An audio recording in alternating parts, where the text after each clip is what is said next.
Vice President Kamala Harris' stance on cash bail has shifted throughout her career, from supporting the program as a law enforcement official in California to calling for sweeping reforms to the system as a U.S. Senator, presidential candidate and now Vice President. The topic of cash bail policies has come into the spotlight this week after 39-year-old Darrell Brooks Jr. allegedly plowed through a crowd of innocent people attending a Christmas parade in Waukesha, Wisconsin, killing 6 people, including an 8-year-old boy, and injuring dozens more. Brooks had an extensive criminal history dating back to 1999, including multiple felonies. A convicted sex offender, Brooks made bail twice in Wisconsin this year despite having an active warrant for jumping bail on a sex crime charge in Nevada.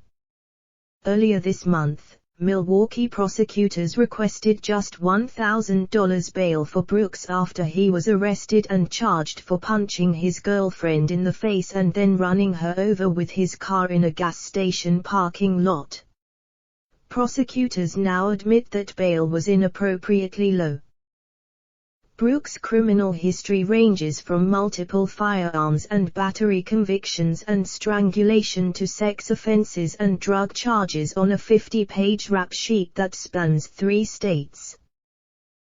But critics are slamming attempts at criminal bail reform that put violent offenders like Brooks out on the street at low or no cost, warning that the system is endangering communities around the country.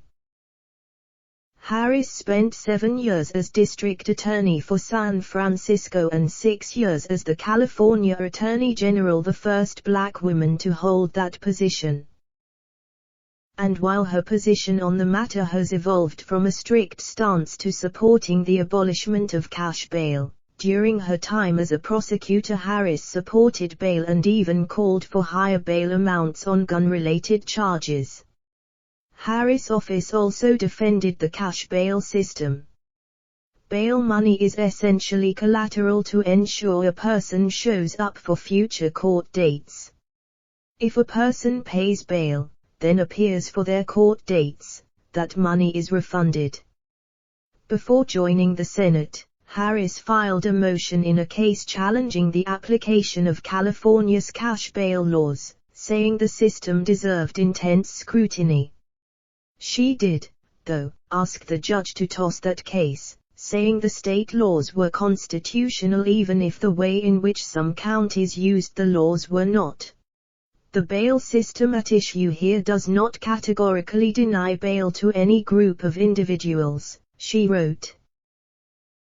But as a senator, Harris' position shifted, which critics have claimed was convenient for political purposes as she billed herself as a progressive lawmaker. Harris, during her time in the Senate and on the 2020 campaign trail, called for abolishing cash bail. She has argued that cash bail has an unbalanced impact on low-income defendants.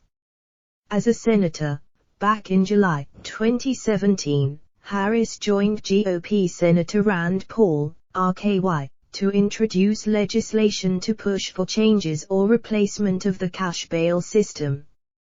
Excessive bail disproportionately harms people from low-income communities and communities of color, Harris and Paul wrote in an op-ed in the New York Times at the time. Bail is supposed to ensure that the accused appear at trial and don't commit other offenses in the meantime. The bill was set to empower states to give them the authority to determine whether a defendant is a flight risk or a threat to the public and ought to be held without bail. Instead of the federal government mandating a one-size-fits-all approach, this bill provides Department of Justice grants directly to the states so each can devise and carry out the most effective policies, tailored for its unique needs, they wrote, adding that the bill holds states accountable. And back in February 2019, Harris again pushed to address bail reform across the nation, saying it is long past time to do so. Too often, poor people sit in jail because they don't have the money to pay bail, while someone with the same offense but money in their back pocket gets out, Harris tweeted at the time. This is a serious injustice. President Biden's campaign also was in favor of ending cash bail on the grounds that it is discriminatory against those who don't have the financial means to pay their bail. Cash bail is the modern-day debtor's prison, the 2020 Biden campaign said on its website. The cash bail system incarcerates people who are presumed innocent. And it disproportionately harms low-income individuals.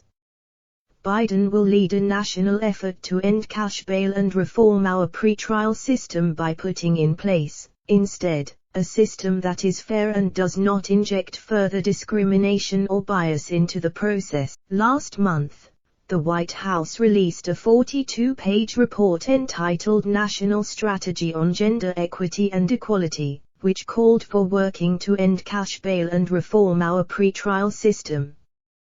The White House said the elimination of cash bail is one step governments can take to combat gender and race disparities. The calls to end cash bail come as FBI data shows an unprecedented rise in violent crime, with numbers of murders in the U.S. rising by nearly 30% in 2020, representing the largest single-year increase recorded since the FBI began tracking the statistic. The overall violent crime rate, which also includes assault, robbery and rape, rose 5% in 2020 compared to 2019.